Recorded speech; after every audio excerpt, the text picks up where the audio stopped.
All right, we are live. What is up, everyone? It is November webinar, 11th one of these of the year. I'm excited for this one, mainly because I'm inside right now and it's about 15 degrees here in Lincoln, Nebraska. So nice, warm, beautiful studio. And we're joined by Brandon Vaughn with Conquer. Brandon, thanks for jumping in with us today. Yeah, happy to be here, John. Thanks for having me. Yeah, so before we dive too deep into why we're here, all those good things. Few housekeeping items for all of you joining us while you're kind of funneling in here, but we've got the chat feature. With COVID, we were joking before we went live that webinars have increased a lot here since COVID. But obviously you're probably familiar with the chat feature, but if you're not, let's go ahead and familiarize yourself. There's a little chat button. Go in there. Let us know what trade you're in and maybe where you're joining from. If you want to just test out the chat button, let us know where you're joining from and what trade you're in. And then also you have the Q&A button down there.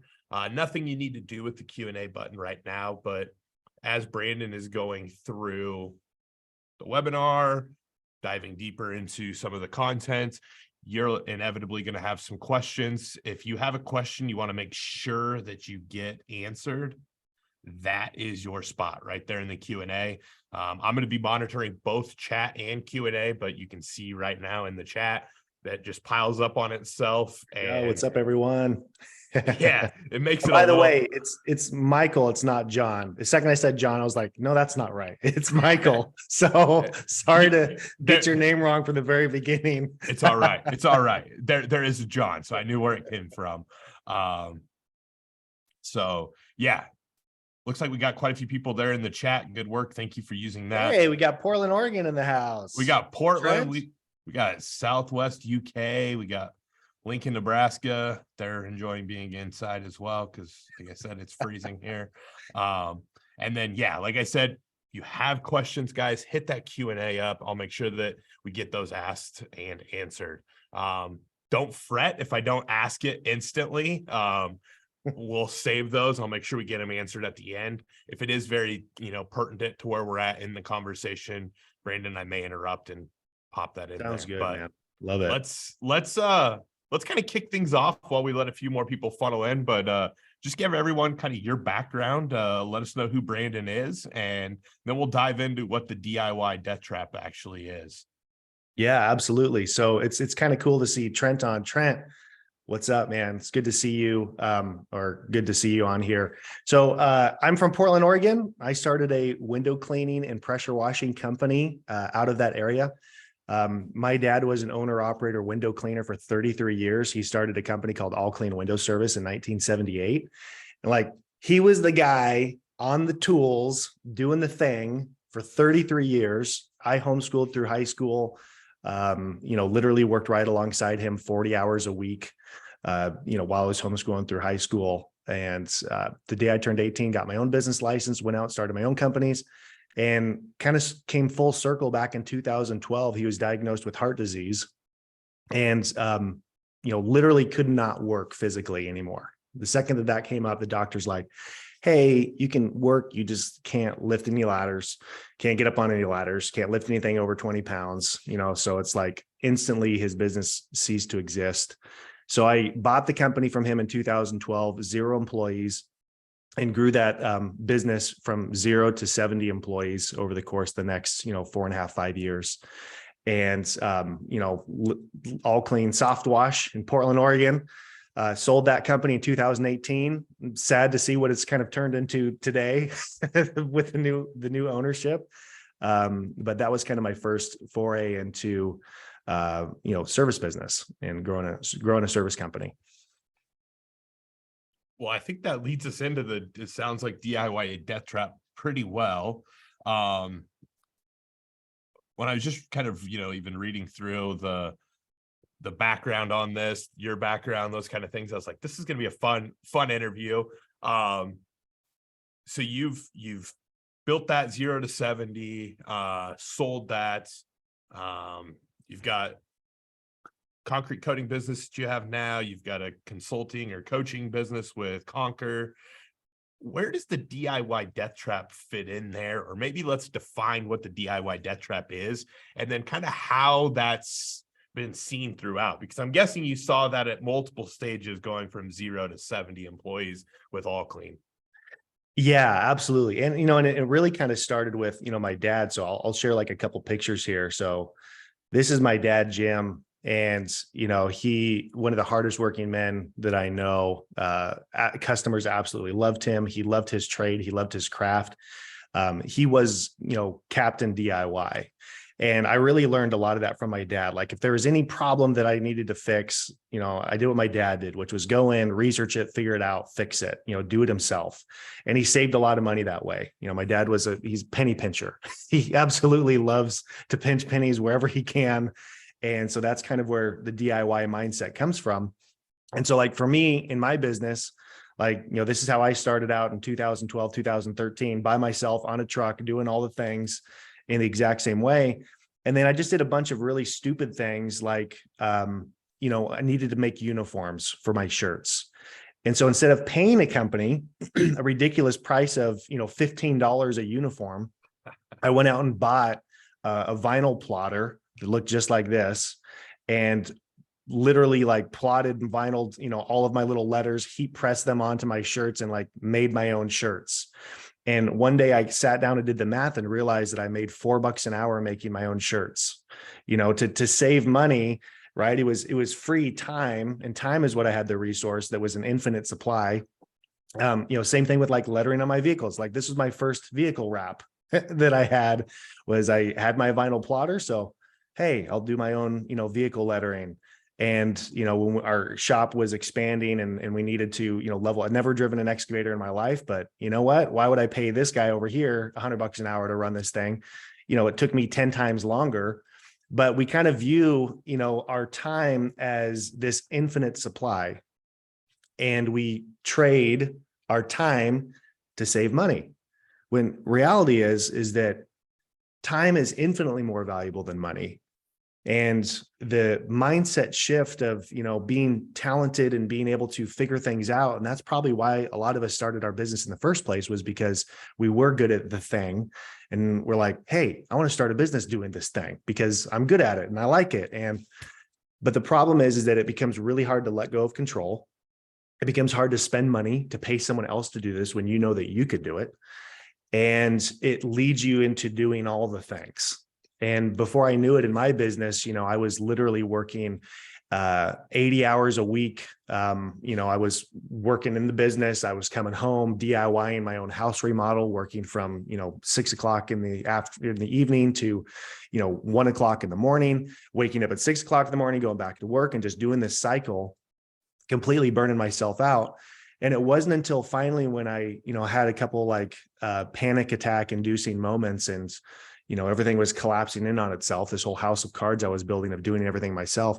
That's when our company was actually able to grow. And it's a hard step to take as a business owner, to kind of let go of control and to stop DIYing everything.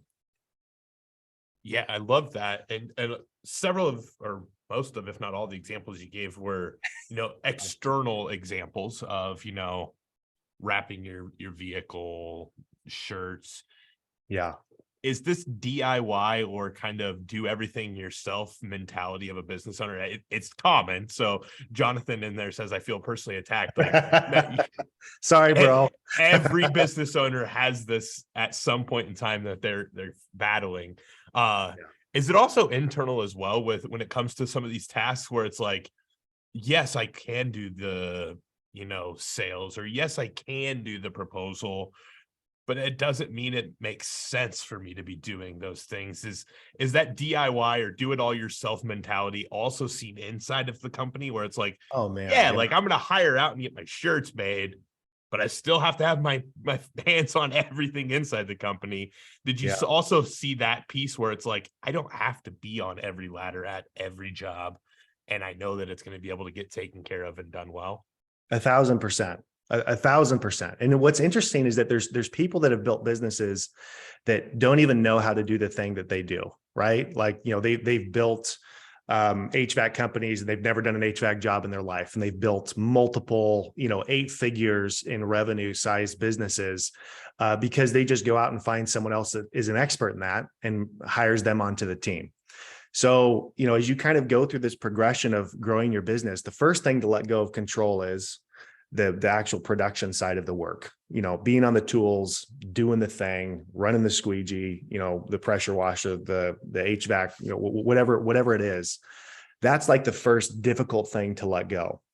And it's hard to let that go because it means that, you're letting go of control, you're delegating control to someone else to do it.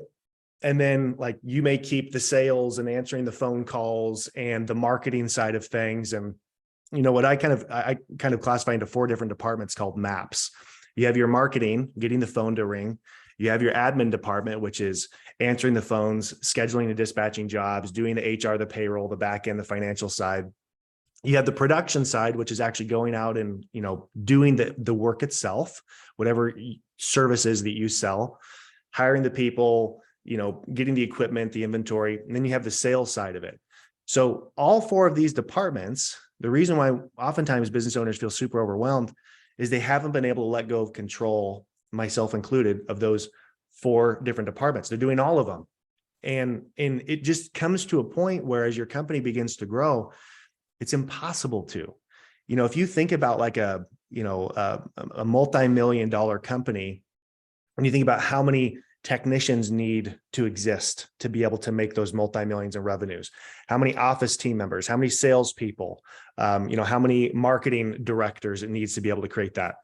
That's literally thousands of hours a week worth of time that you just can't physically do. It's impossible. So, it's really kind of becomes this art of hiring people that come in. I love this quote by Steve Jobs. I hire smart people so that they come in and tell me what to do. Not so that I don't want to hire people that I tell them what to do. I want to hire smart people that come in and tell me what to do.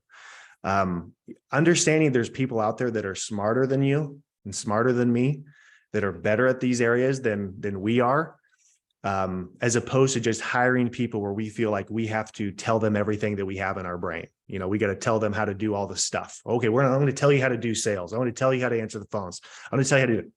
Like that means that we're always the smartest person in the company, which is the worst place to be ever. Like it's, because then you're the bottleneck for everything, which is bad. That's the DIY death trap right there.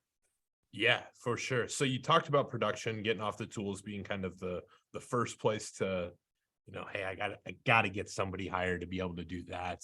Yeah. Of the marketing, admin, sales piece, what would be the next one? Because I think honestly, like the production piece is probably when I talk to hundreds, if not thousands of contractors a week and a month. That production piece is generally where they're able to be like, hey, yeah, we sub out all of our roofs, or I've got a guy that does this. And it's like, I'm just doing the marketing, the admin, I'm doing the sales. Like, Yeah. I'm doing those things, that little piece over there. Of those 3, which one would you say is maybe the next logical step of saying like, okay, hey, I've got a production team, maybe I've got a production manager. Right. Well, it kind of depends. And the reason why I say that is that someone who is just who's the CEO of the company, the owner of the company, who's just a terrible salesperson, he gets real cold and clammy when he goes. He doesn't like knocking on neighbors' doors. He doesn't like going and, to BNI and Chamber of Commerce and networking with people. He doesn't like to, get on the phones and just build up relationships with people. He doesn't like doing sales.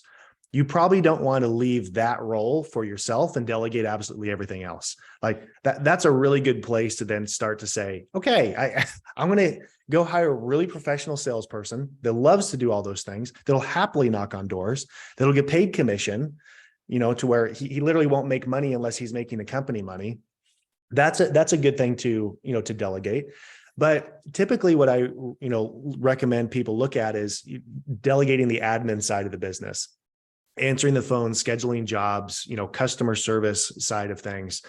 Because when you have, your cell phone attached to your hip and you're trying to do the sales and you're trying to do the marketing, you're trying to do the hiring and the training and the firing and all this stuff as your company grows, if that phone is constantly buzzing on your hip and you're missing phone calls, you're losing out on a great deal of business, and customer service is going to decline, and that's going to be one of your soonest bottlenecks. So if you're someone that actually likes to do sales and is like, yeah, just get me out in front of customers, I can close like crazy, the next logical step is to hire an admin, manager, office manager, CSR, someone in the office that owns answering the phones, getting back to customers, scheduling estimates for yourself right on your calendar, scheduling jobs when you sell them, saying, hey, this job's sold, go ahead and put it on the schedule. They take all the notes, they take all the pictures that you have from CompanyCam, load it into into your CRM, dispatch it out to your technicians. That's like the next logical step. I love it. I love when I ask a question, hoping for that answer, but you basically said what I was hoping for is you as the business owner. So, back to Jonathan, I appreciate you telling us you felt personally attacked. So I'm going to use you as an example here, but you got to know what your strengths and your weaknesses are. And, right. Okay, hey, let's get production taken care of. Let's get that hired out. And then, am I more of a marketer? Am I more of sales? Do I want to be more in the office? Like maybe that's where you enjoy being. And it's like you said, I don't feel good going to the BNI groups and getting out and selling jobs. It's like when I walk around, I was like, I don't even know why they just bought from me. Like if that's you, then obviously you don't want to own the sales piece and go hire out the admin. You want to go the other direction. And so I think like being able to like look in that mirror and say, hey, what am I really good at? Where can I go hire that person that's a rock star and bring them in? The other piece, and I totally wanted to bring it up when you were talking about the screen printing and getting all those things that you're doing on your own. Yeah. One of the most successful entrepreneurs I know here locally, I always joke with him, like it doesn't matter what you need done. If you're like, hey, I need this, he's always, I got a guy. Right. That's right. I got a guy. And I almost wonder how valuable, not to like completely derail us here, but, and you were out exterior cleaning and you're like, I'm going to do my own shirts. I'm going to do my own wraps, those kind of things for him. And he can't quantify it. And I'm sure you can't either, but how much of like, when you go and find those relationships and you're like, hey, I want you to be our, screen printer and I want you to be our truck wrap person. How much of that business do you think just reciprocates and comes back? And it's just like, because when he's like, oh, I got a guy for that, he's just pouring into the community that he's working in. And he's like, I don't do it because I know that it's going to get reciprocated, but I guarantee it's happening. And I think that's an important thing for, business owners to realize as well. Like, hey, when you're out and you're making a great relationship with the screen printer and someone comes into the screen printer is like, oh, we need to get our windows cleaned. Who does yours? Oh, All Clean does ours. Like that building of relationships. And we'll get back on track, but how valuable was that when you're building All Clean to just build relationships in your community with other businesses, with other with great customers, those kind of things? Oh, huge. So there's two different types of relationships I want to talk about that you mentioned both of them. And I want to unpack each one of them. The first one is the strategic relationships that you have in your own local market. So other home service companies, and I'll tell you what one of our number one marketing ROI things was that we ever did. And anyone that's watching this, like if you can execute on this, I promise you'll have the exact same result, like massive ROI. And it's really easy. Well, it's not easy to do, but it's an easy concept. So what we did is we called up every local home service company in different verticals in our market. So in my exterior cleaning company, we called up, the maid service company, the, interior house cleaning, carpet cleaning, pest control, HVAC, plumbing, handyman, landscaping. And we basically found 8 other companies that were all similar size to us. So they had, multiple crews, multiple trucks. They had 5 stars on Google. They had A+ rating with the BBB, the good ratings on Angie's List, like genuinely good people that we were like, we could vouch for these guys. And systematically, I called up each one of these and said, hey, I want to put together a co-op marketing piece that's called Best of Portland. And on this sheet, we're going to have all 8 of us on here and a little logo up in the corner that says Best of Portland. And we'll print up 50,000 of these and we'll divide them up amongst all 8 of ourselves. And then every single technician, every single service visit that they do Your technician's going to hand deliver this to the homeowner and say, hey, we were awarded Best of Portland. Here's 7 other companies. If you need anything done in your house, we highly recommend these people. We have a good personal relationship with them. They're going to take care of you like we take care of you. And we would get tons of calls from these. The cost of this was literally just the paper. There was no postage because they're getting hand delivered by technicians and all these other, service industry verticals.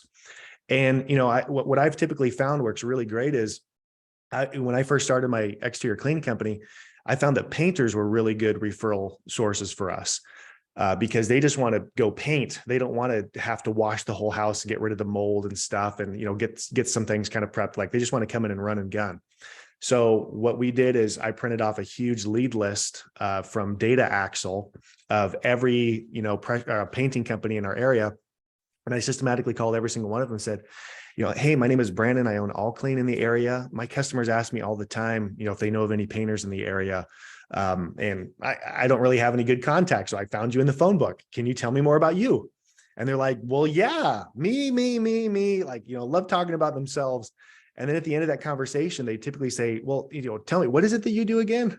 And then, well, hey, let's exchange business cards. Let's meet up in person sometimes. And then literally I would just hang up the phone and call the next person, do the exact same thing. And just over and over again until I started to develop, that short list of people who I actually wanted to cultivate a good working relationship with. And you can do this in every vertical. We've borrowed email lists from plumbers where they sent out an email blast to their 20,000 on their email saying, hey, if you ever need any cleaning needs, I'm going to recommend, All Clean. We have a good working relationship with them. This is what they do. And then they borrowed our email list. We sent out to our 20,000 customers, hey, if you ever have any plumbing needs, just wanted to recommend this company. So many co-op things that you can do to leverage other people's lists in a non-competitive way. Of course, we always reach out to competitors as well. But then the second part of the relationships I want to talk about is people who do your marketing, people who, are your go-to when it comes to, your vendors and your suppliers. And, I heard this really cool quote the other day that I was like, man, that's so true. Owner operators think about the work and how to do the thing. Millionaires think about systems and putting systems and stuff in place and like optimizing the system. Billionaires, they have a guy. They know someone that's going to take care of this, and that it's all about their network. You've heard the expression, your network equals your net worth. And, having those contacts where if you go spin up a business, you're like, I have the marketing guy, I have the, the recruiting company that I work with. I know exactly how to get everything spun up. It's amazing how fast you can move. And so, that's leveraging those relationships and not having to do it yourself, but to go find that marketing person that runs marketing 10 times better than you. I'm a decent marketer, but man, have I been gapped by real true marketing professionals that I'm like, okay, you clearly know way more about this than I do, even though I thought I was a really great marketer, and so it's like just knowing those people and building those relationships is how you kind of escape that DIY death trap. Yeah, but I love both those points. It's, if you take one thing from this as a business owner, I don't honestly care the size, if you're not doing that, or you're finding those other service, businesses. And I think it's really logical, like where you're like, oh, hey, we can clean the house, but we don't paint the house, or vice versa. It's like, what step in the process? We work with a lot of roofers here at CompanyCam, and I talk to them all the time about building great relationships with landscapers, because I think of myself as a homeowner. If I'm in Lincoln's a storm market and a hailstorm rolls through, I'm not thinking, I do now because I've in CompanyCam and know about roofing, but I'm not thinking I probably need to get my roof looked at.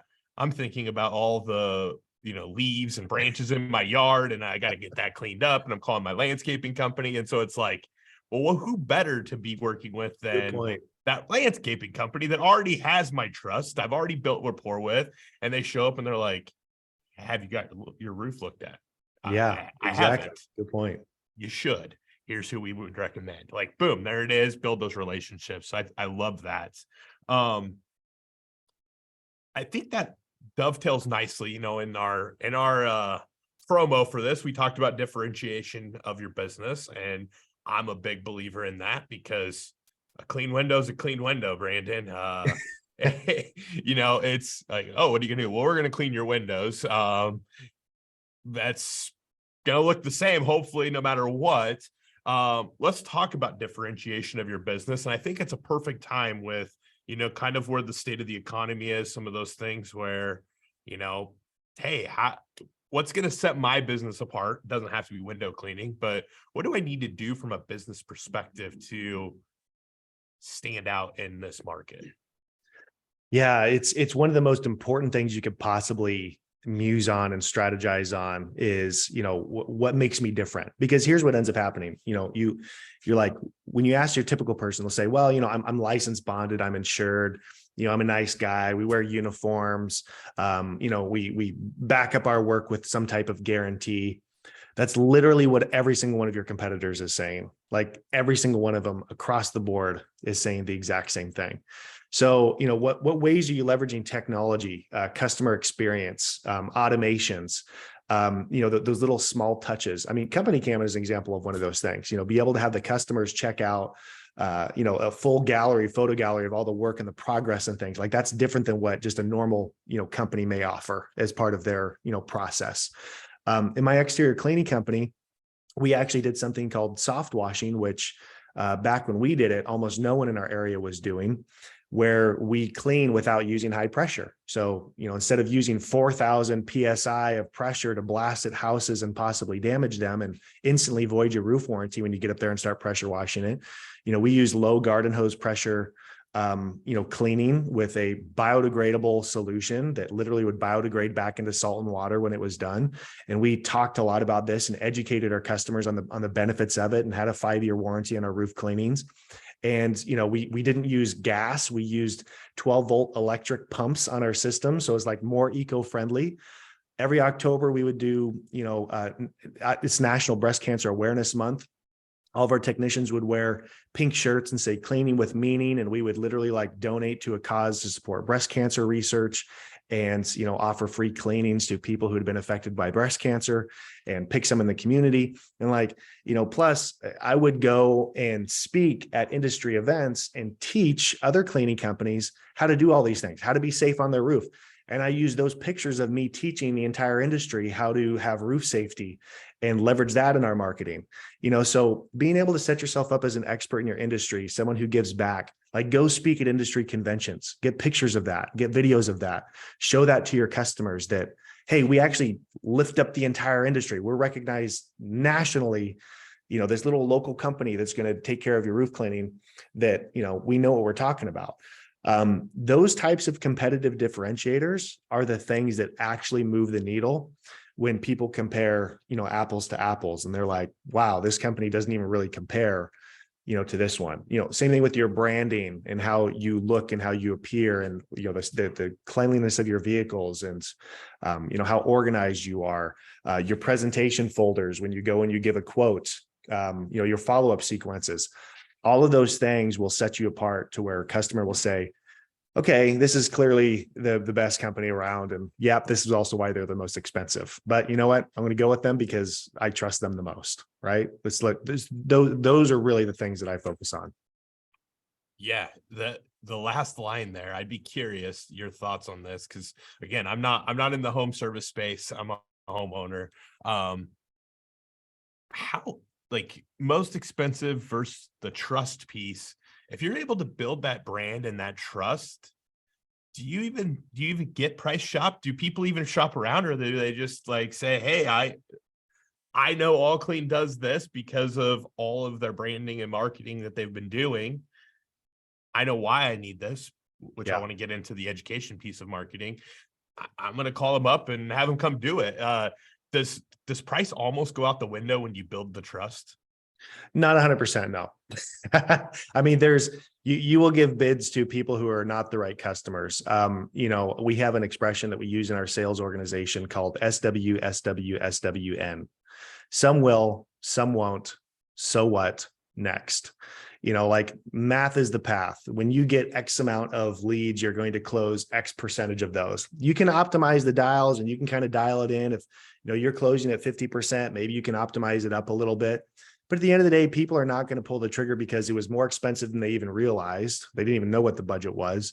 They didn't even know, that they needed this service, and now they have to budget it for later on. You get sticker shock. All those things still exist, but the big part of it is that if you're able, people will compare price to what they perceive as value. And price becomes irrelevant if the value is great enough. And the value can be real value, like, hey, we're going to do all these things for you, and we're going to take care of this, and we have all this stuff. But then there's the perceived value stuff, like, hey, we're going to give you a 100-point checklist on all these other areas of your home. We're going to give you a free home maintenance budget. We're going to automatically send you, pictures of everything when we're done. How the presentation folders are put together with, before and after, and customer testimonials, and educating them, and these things that don't really cost you much, but now they learn so much more than what they knew before they talked to you about this service. Like, that's value. It's perceived value. It is real value, but they perceive it as, as being greater. So all of those little mechanics work to your favor, but at the end of the day, you're still going to close the percentage that you close. And if people close at too high of rates, I've seen people that are like, oh yeah, I close 95% of all my jobs. I'm like, dude, raise your prices. Like you got to go for no. You got to get some no's in there. Keep raising your prices until you get, 50% of the people to say no. Because otherwise you're just leaving money on the table, and you don't have enough money to be able to actually grow and scale and, get to that next step in your business. So it's not always a great thing if you close 100% of your jobs. In fact, I would view that as a bad thing to do that, because it means you're leaving a tremendous amount of, money on the table for, to fund your future goals with the business, and even your current goals for yourself financially. So those things do matter. Yeah, absolutely. You mentioned the 100-point checklist. How good of a differentiator is that? It doesn't have to be a 100-point checklist, but just coming up with something, almost the more random of the number, the better with some of these things. Like, oh, we have a 32-point yard cleanup pledge that we do with all of our roofing jobs, or whatever it is, because in the case that you are getting price shopped, or they're shopping around, maybe it's not price shopping, but they're just shopping around, getting other, bids, those kind of things. How great is that one to be? Well, do you guys do the 32-point cleaning before you're done with the roof? And it's a random number. It's like, I'm not really sure what that is. Like, oh, well, we were talking to Bob's Roofing over here, and they do a 32-point clean, make sure there's no nails or anything left over. And they're like, well, we do our best to, I think those are great differentiators in and of themselves, where it's like, hey, we do a 32-point. That's great branding, by the way. Oh shoot, where'd it go? I just where did it go? Dropped it off here. Let me go back. Here we go. So this is one of our leave behinds that we leave with our customers. We actually email this as part of our follow-up sequence. So we have a big automation built out. We use Dunzo for all of our automation. So like the second that we're done, they get entered in, we give an estimate to someone, they get entered into a 12-month automated follow-up sequence. They get text mails, ringless voicemails. They get, automated emails and follow-ups, and, thank you cards literally show up in the mail, like 2 days after we give an estimate to someone. But this is one of the ones that gets emailed. Hey, we forgot to give you this. This is a resource that we give all of our customers. And we have, monthly, quarterly, semi-annual, yearly, maintenance checklists. What things they need to do to make sure they're getting done to just maintain all aspects of their house. What their maintenance calendar looks like, different maintenance logs, be able to kind of keep track of, what service got done, what date completed, cost, like, important contacts. And we put like our customer information, or I'm sorry, our salesperson's information, automatically put into this when we send it out. Warranty log, what our warranty is on ours. And, paint seals and all this other kind of stuff. So like, this is one detail where I guarantee you every other quote that they're getting from another competing company, they're not getting that. So now they have this really valuable resource they can print out, they can use, and they can save. And, it's like, wow, this is a really good value for me as a homeowner. This is something that I didn't even think about. And now is educated on this. It has nothing to do with floor coatings, but it's a value to them as a homeowner. And if you're doing work for apartment communities, like, what are the things that are valued to them? What's their pain points that they have?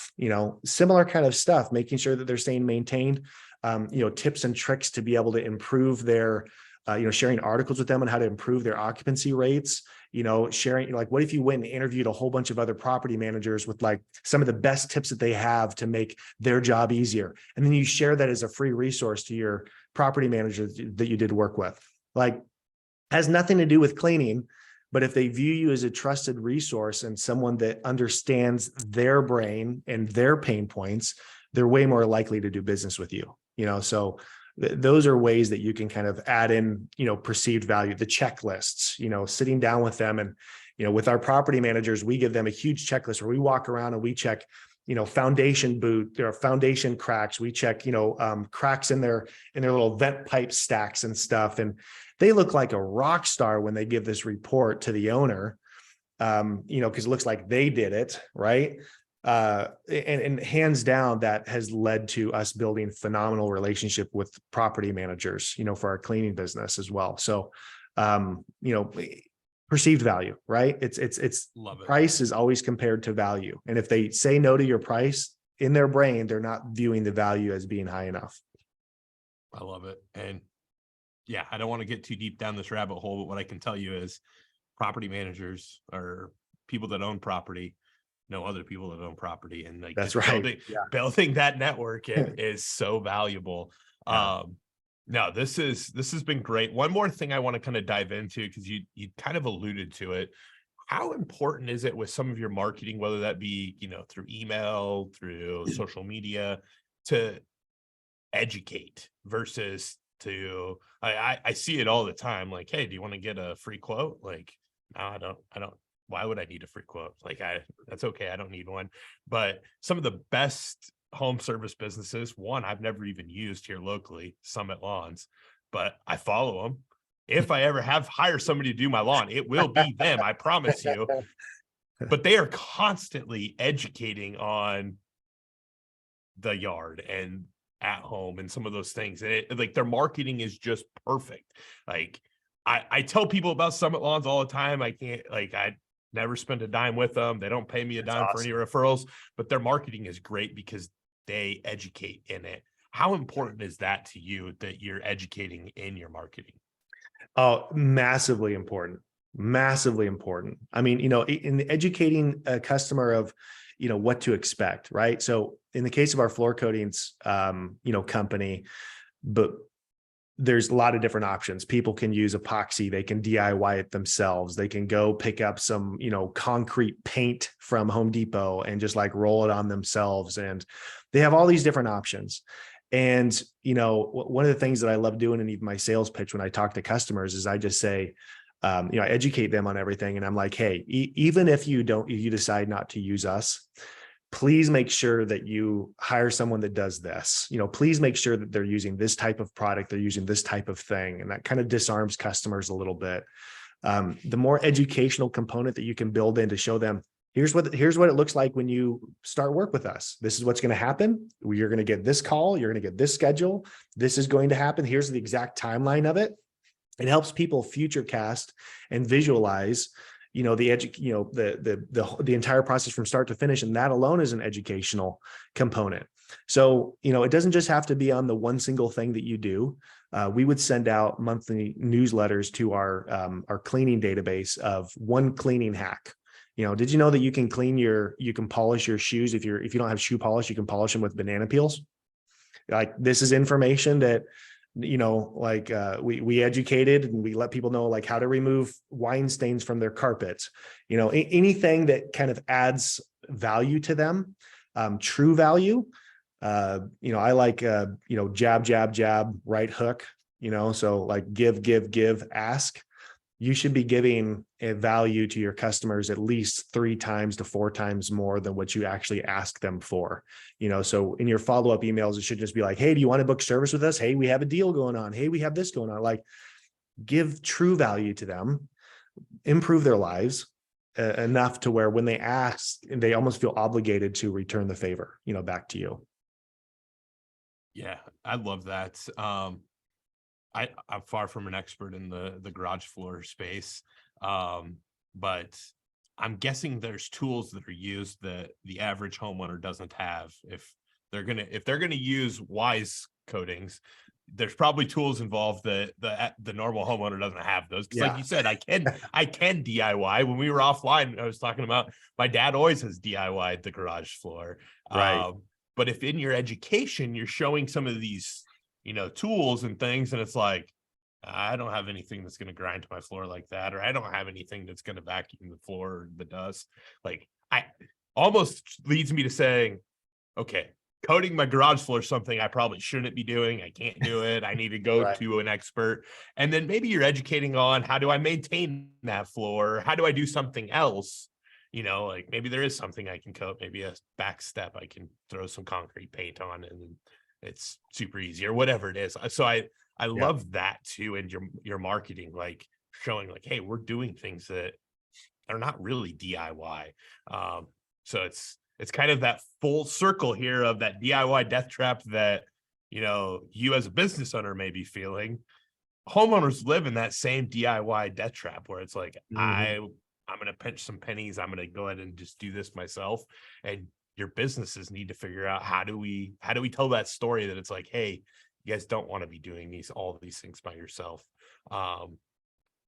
Last thing I kind of want to leave us with here to kind of bring this all full circle, because you've so many good nuggets out there, Brandon. But Thank one of the things where it's like, as we're talking, like, hey, let's reach out to all of the painters in the area. Let's reach out to these 7 other types of service businesses and put this marketing campaign.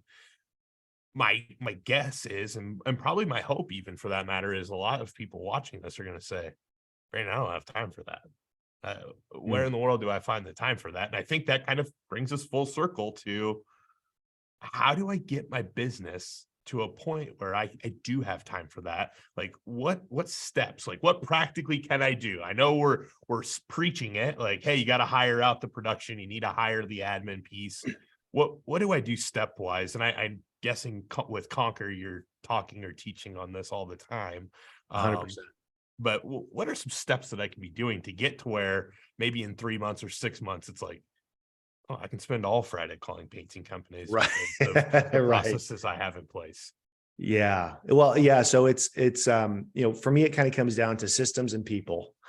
The system side of it, we hear this often, and I know I need systems. I just don't ever have time to put systems in place. I'm so busy with the day-to-day work. I'm so busy with putting out fires, so busy with, the sales and the production and the marketing and the calls. And like, I'm already working, 50, 60, 70 hours a week, and I don't have time.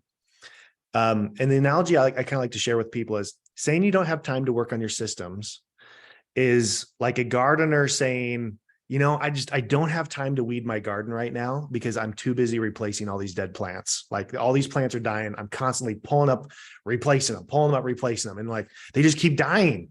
I don't have time to weed my garden. It's like, no, the weeds are what's killing your garden. So like you have to, on a leap of faith, force yourself out of the busy work.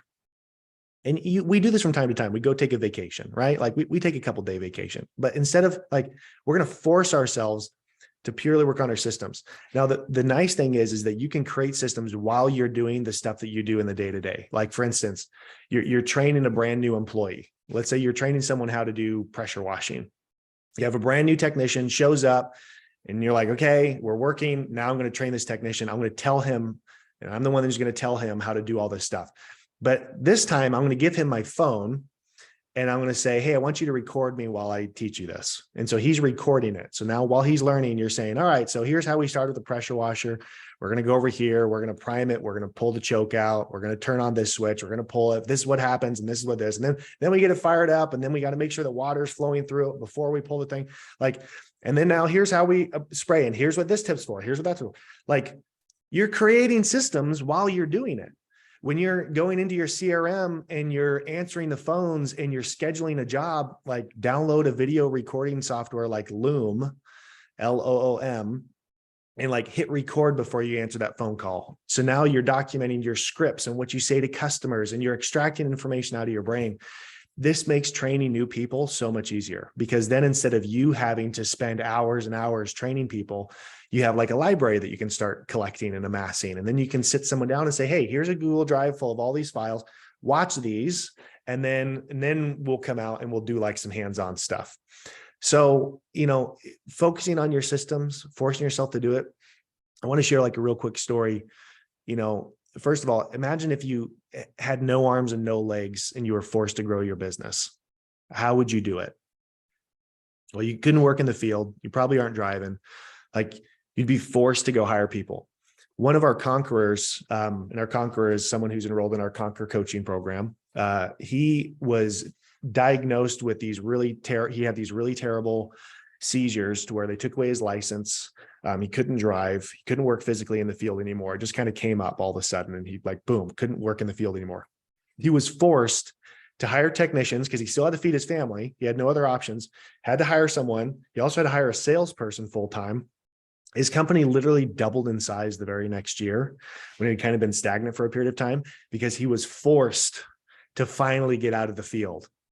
Well, we can opt to make that decision. It's scary, but you don't want your business to have this bus factor of 1, and the bus factor is how many people in your company need to get hit by a bus, metaphorically or physically, for your business to kind of cease to exist. With my dad, that was 1. He got hit with heart disease, business ended.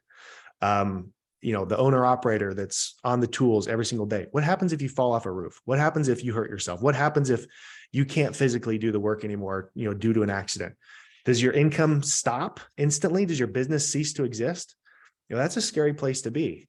And so the more redundancies that you can build in place by hiring teams, by putting in systems, the easier it is to kind of make that transition. So, you just have to set aside the time. You have to stop answering the phones. You have to stop, getting out in the field and carve out that time to kind of work on those systems. To get somewhere you've never been means doing things you've never done. So it's the only possible way that your business is going to grow is to do something that you've never done. And that's always scary, no matter what. But that's kind of the sign that you're going in the right direction, is if you're scared and you're uncomfortable. Because just like, to grow muscles at the gym, you got to tear them down first. You got to be in pain. They don't grow just by sitting on the couch and doing the same thing every single day. Like you have to stretch them. You have to tear them down in order to build them back up again. And it's the same thing with knowing that you're going the right direction. Is if you're too comfortable, you're just complacent. And then you can all of a sudden, find yourself in a bad spot. So got to have that sense of urgency, man. I love it. I love it. One of the things I always challenge, home service contractors that I talk to is thinking back to the pandemic, and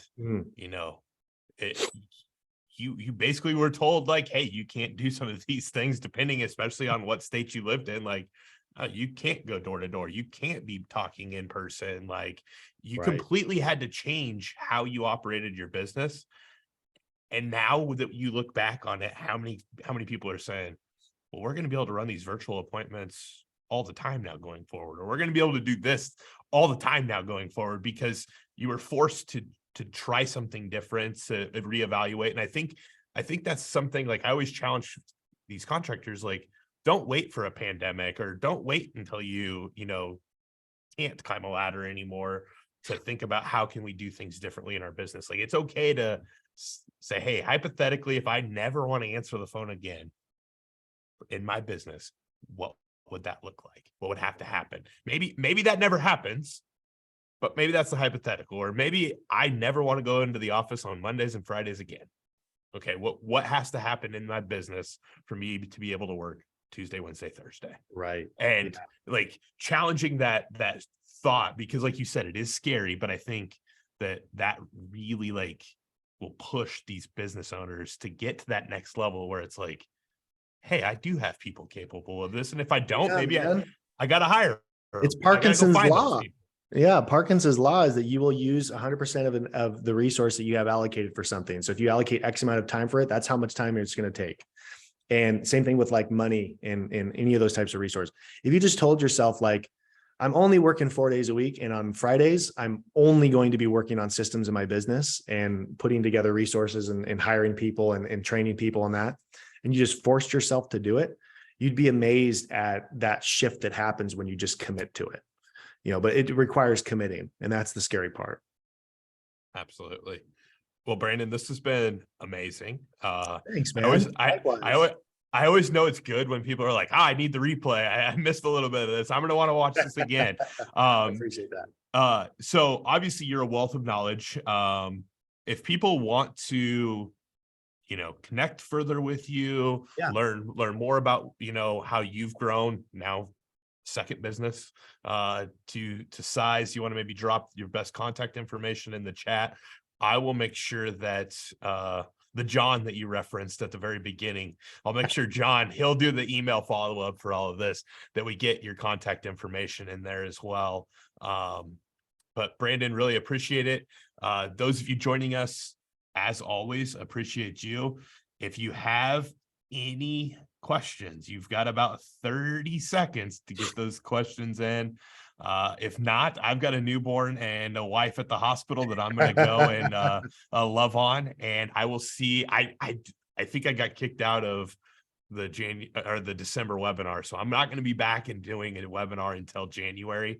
I believe our CEO is going to sit in on the December webinar, so we will still have a webinar in December. It's just going to be with our CEO. I will see all of you guys back here in January. Again, Brandon, much appreciation for you jumping in with us today.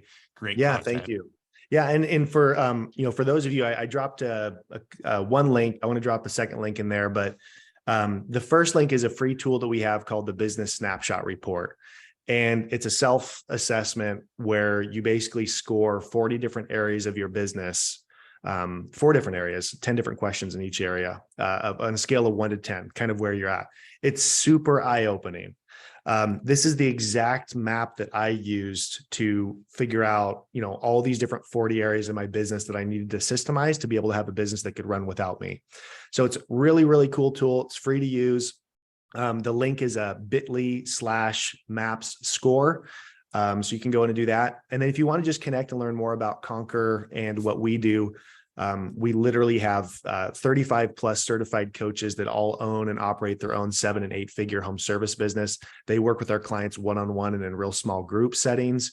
We have tons of content, hundreds of resources and templates you can download.